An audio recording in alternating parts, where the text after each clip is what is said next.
The very last verse of Psalm 29 is a very significant promise from God. The Lord blesses his people with peace. And you know why it's a significant promise. Because we live in a world where it is sometimes very difficult to be at peace for any number of reasons. And to think about how the Lord blesses us with peace, I want you to put yourself in the sandals of the Israelites as they were escaping from the Egyptians.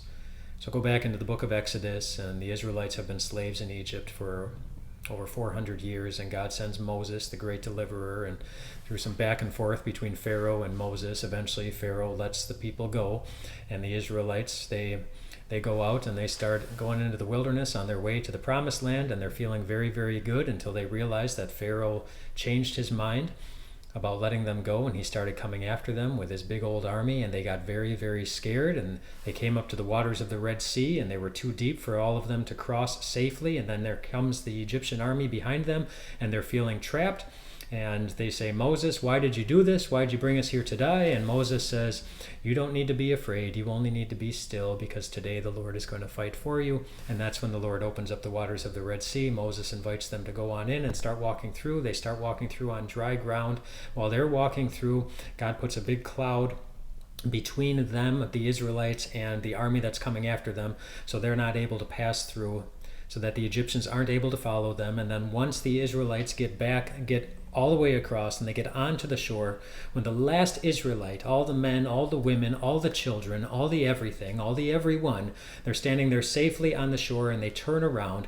That's when the cloud is lifted up, and the Egyptians start pursuing them, walking through the same waters that they were just walking through, but God brings the waters on crashing down on top of them and eliminates the threat, and they are safe. And as the Israelites were standing safely on that shore, looking back on the things that they had been so afraid of, the things that were taking away their peace to a very high degree, I bet I know what they did after those waters crashed down and they realized that that army was no longer a threat to them. I bet they breathed. Kind of like this.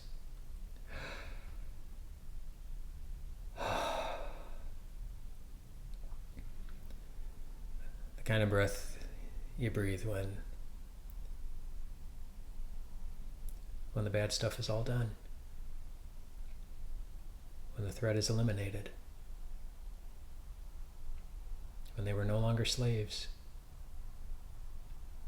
and the enemy wasn't coming after them.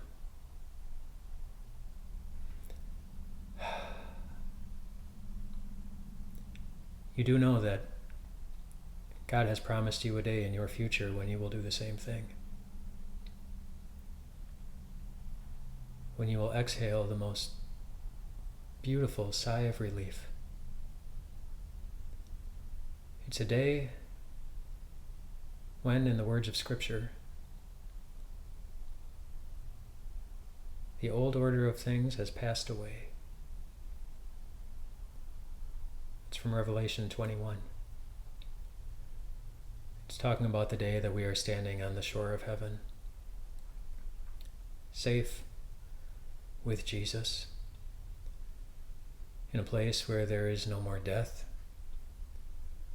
or crying,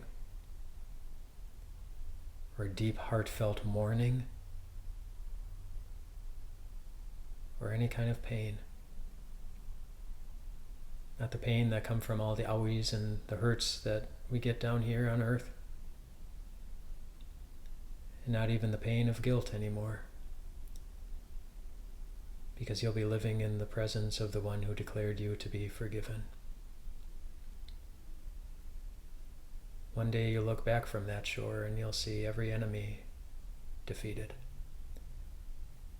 every threat eliminated, and you will be at peace. And it's a neat gift that God gives us, knowing that it's coming, because it allows us to be exactly where we are, still in the middle of all of these things tonight, and get a little taste of it. Just a little preview of it in our hearts when we remember a very important thing about this peace. It was given to you as a gift. You didn't have to earn it. You didn't have to work for it. You didn't have to attain it. It's a gift that has already been given through Jesus and his perfect work by his perfect merit. It's all yours. That day is coming in your future. Let that day give you peace tonight too. Rest well tonight, my friends.